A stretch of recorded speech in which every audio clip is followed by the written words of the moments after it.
विमल बहुत परेशान था। उसे समझ में नहीं आ रहा था कि वो इस परिस्थिति से कैसे निपटे। वो अपनी माँ को बहुत चाहता था, किंतु उसकी पत्नी और बच्चे उसकी माँ से बहुत दूर भागते थे, क्योंकि उसकी माँ की एक आंख नहीं थी, साथ ही उसकी कमर भी 90 अंश पर झुकी थी। वैसे वह अपना काम सब खुद कर लेती है, किंतु फिर भी वो उसकी पत्नी और बच्चों के लिए हमेशा खटकती है। जी, वो गांव में रहती है, यहाँ उनका मन नहीं लगा। कामनी ने सपाट लहजे में उत्तर दिया। डॉक्टर रमेश ने विमल की ओर देखा तो विमल ने अपनी आंखें झुका ली। डॉक्टर रमेश सब समझ गए। बोले, कल हम भाभी से मिलने गांव चलेंगे सब लोग। दूसरे दिन सभी लोग गांव के घर में पहुँचे। देखा कि सरस्वती को बहुत तेज बुखार है और वो पलंग पर असहाय पड़ी है। डॉक्टर रमेश दौड़कर सरस्वती के पास गए, उनके पैर छूकर रोने लगे।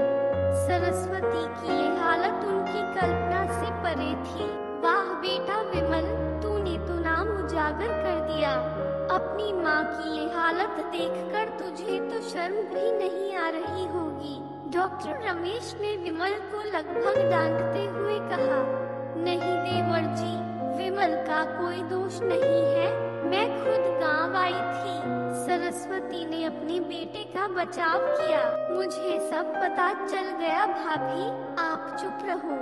क्यों बहू, तुम्हें अपनी सास की कुरूपता पसंद नहीं है? समाज में तुम्हें नीचा देखना पड़ता है ना? डॉक्टर रमेश ने कामनी की ओर व्यंग्य से देखा।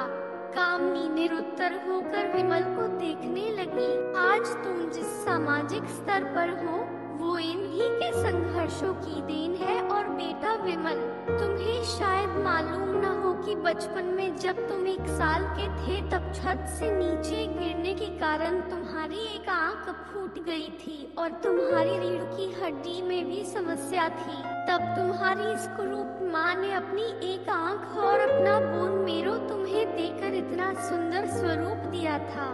कामनी बेटा, इतने सालों तक संघर्ष करके बेटे को प्रशासनिक अधिकारी बनाने वाली इस संघर्षशील औरत की तुम लोगों ने यह दशा कर दी। तुम्हें ईश्वर कभी माफ नहीं करेगा। डॉक्टर रमेश की आंखों से अश्रु जलधारा बह रही थी। अब भाभी, आप मेरे साथ अमेरिका जाएंगी, यहाँ इन स्वार्थी लोगों के बीच नहीं रहेंगी। डॉक्टर रमेश ने सरस्वती से कहा, विमल को तो काटो तो खून नहीं था। डॉक्टर रमेश जो उसके चाचा थे, उन्होंने जो राज बताया उसके बाद तो विमल को यही लग रहा था कि उससे ज्यादा पापी इंसान इस दुनिया में कोई और है ही नहीं। वह दौड़ता गया और माँ सरस्वती के कदमों से लिपट गया। माँ, मेरा अपराध क्षम्य है, मैं जानबूझकर चुप्पी साधे रहा, आपका अपमान करवाता रहा। अब सिर्फ आप ही उस घर में मेरे साथ रहेंगी और कोई नहीं। विमल ने आग्नेय दृष्टि से अपनी पत्नी और बच्चों को देखा। कामनी को भी बहुत पश्चाताप हो रहा था, किंतु उसकी हिम्मत नहीं हो रही थी कि वो सरस्वती से आंख मिलाए। सरस्वती ने कामनी की मनस्थिति को समझकर उसको पुचकारते हुए अपने पास बुलाया और विमल को डांटते हुए कहा, खबरदार, जो मेरी बहू को मुझसे अलग करने की कोशिश की तो तुझे ही घर से बाहर निकाल दूंगी। कामनी और बच्चों ने सरस्वती के पैर पड़ते हुए अपने व्यवहार पर माफी मांग